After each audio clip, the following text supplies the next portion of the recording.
Retour en France à présent, Alban, et alors que la dette a totalement dérapé en dépassant les 3 000 milliards d'euros, forcément, le gouvernement cherche de l'argent. Économie, c'est le mot d'ordre pour l'exécutif qui redoute les décisions des agences de notation Fitch et Moody's à la fin du mois.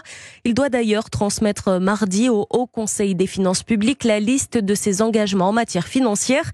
Et le même jour, une proposition de loi visant à conforter Paris comme la première place financière de l'Union européenne sera examinée à l'Assemblée. Margot Faudéré. Depuis 2017, près de 6 000 emplois ont été créés dans la finance en France, certains directement rapatriés de Londres, car après le Brexit, de grandes banques américaines ont renforcé leur présence à Paris. JP Morgan, mais aussi Goldman Sachs, dont les effectifs parisiens atteignent désormais près de 500 personnes, explique Thierry Sancier, le co-responsable du bureau parisien de Goldman Sachs. Des grandes écoles d'ingénieurs, des grandes écoles de commerce à proximité de Paris, c'est un vivier exceptionnel. On a également des stars de la technologie, des banques solides. Et cette attractivité profite aussi à l'économie française. En 2022, la France a dégagé un excédent de plus de 10 milliards d'euros dans le secteur des services financiers.